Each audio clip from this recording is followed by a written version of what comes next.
Shut up and sit down.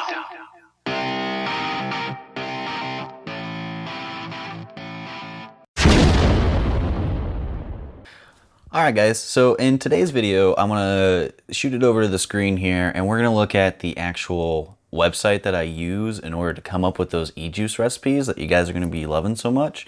So, we'll spend a short time on the intro here, but it's a fairly easy website. We'll go over everything in there. If you do like the video, please leave a like on this video so that way you can help out the channel. If you do like everything that we're doing, go ahead and hit that subscribe button so that we can keep up to date on everything else that I'm going to be bringing to this channel. And let's go ahead and dive right in there. So here's the site that I use to make all my juice recipes here. It's called eliquidrecipes.com. It's a pretty easy website to use there. Whenever you're using it, if you want to save any recipes or do anything, it does have an actual account that you can set up, and you can save your recipes here and come back and use them later. And the great thing is that you can create recipes on your smartphone and get it going there for you. And as you see here, you see a bunch of different people's recipes. This is a forum type website, so you can go on here and you can post your different recipes and see how other people like it there. Other than that, let's go ahead and let's dive into making a recipe here. So first at the very top, you want to put a recipe name in. It doesn't matter what you put in, you just need to put something in there so that way it will save it. So let's see, make a blue raspberry cream. That sounds weird, but I like sour things mixed with a lot of sweet stuff. I'll be bringing different things to the channel, but as of right now we're going to use this as our guide.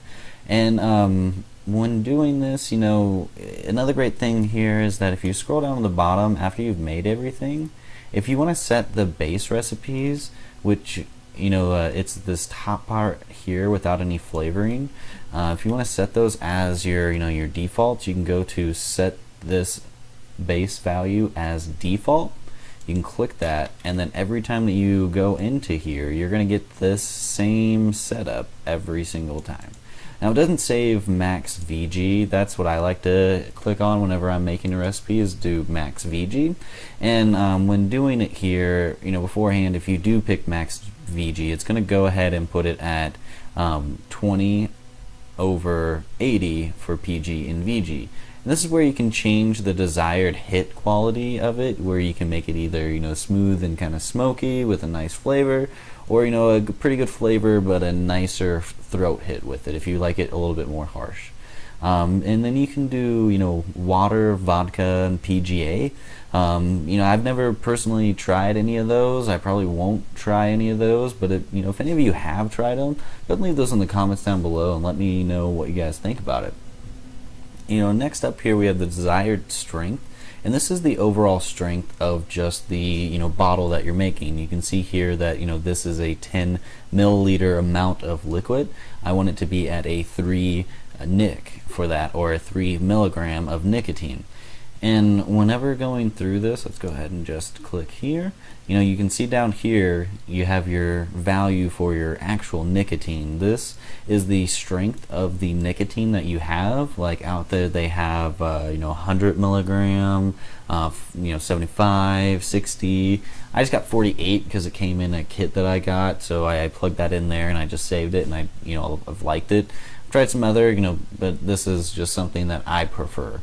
If you like anything else, that's fine. Just making sure that you're reading the description of what you're buying, so that way you can plug in the correct values here and not have to worry about whether or not you're going to have too much nicotine in that juice.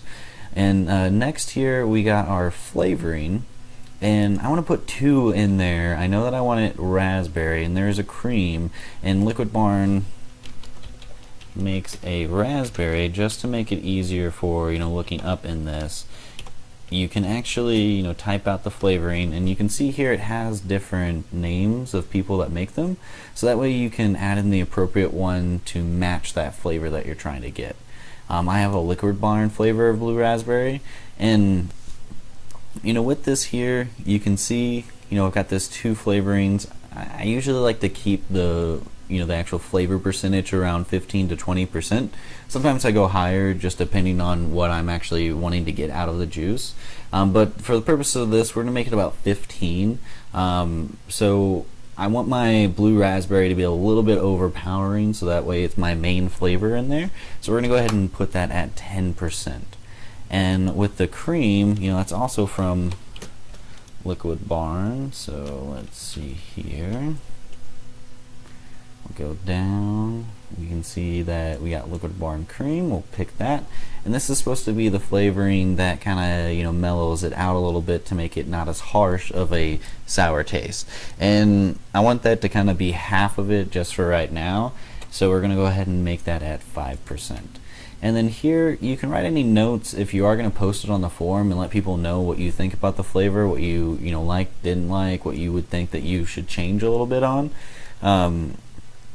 Other than that, you can see down here, it does put a little box that you can actually see all the values from.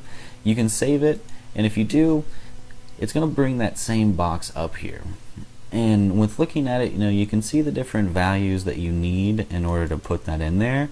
One kind of important thing to keep in mind with flavoring is that you can see that we're making a 10 milliliter bottle of juice.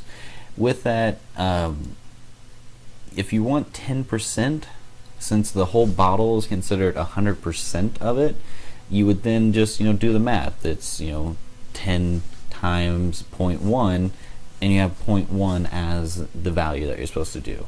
Or you can shift the decimal point from the end over 1 if it's under 1.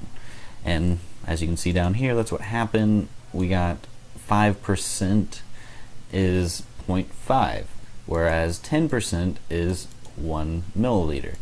So these are the different values you add in. You can see, the nicotine's at 0.63 and the VG is going to be at a 7.87.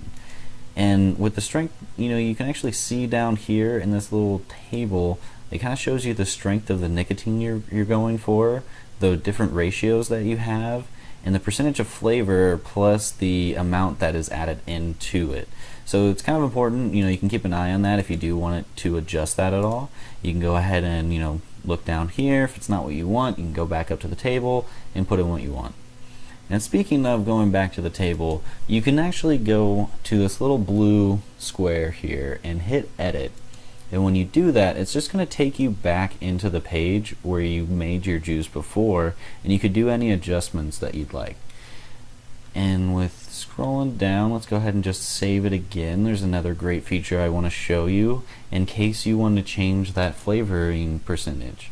You can actually go to just total flavor percentage, and it's a lot easier than going and trying to do the math for a certain percentage that you want. Because if you want something that's like off there, like 23%, you can do okay, and you can see that the blue raspberry is now at 15.33, and the cream is at 7.67. It changes it for you without you having to even do any of the math.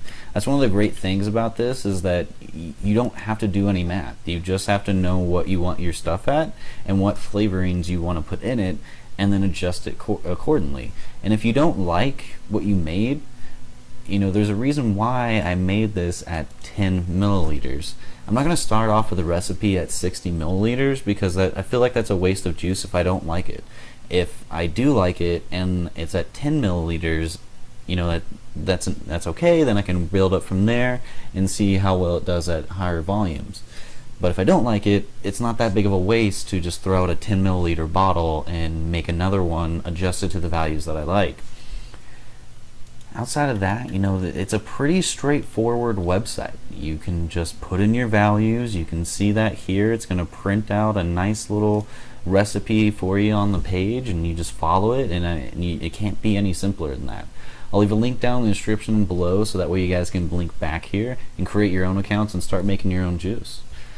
There you go. So, It's not that hard of a website to use. If you do have any questions, please leave those down in the comments down below. I'll do my best to try to answer those as fast as I can. But, other than that, it's a pretty straightforward, video. You go in there, you make your e-juice, you get it, you drip it. Or you put it in a tank. Do whatever you want with it. I don't care. It's your e-juice. Outside of that, like I said, if you do like this video, go ahead and hit that like button. And if you like anything else that I'm doing here on the channel, hit that subscribe button so that way you guys can keep up to date on everything else that I'm going to be bringing here. And just remember, keep it juicing.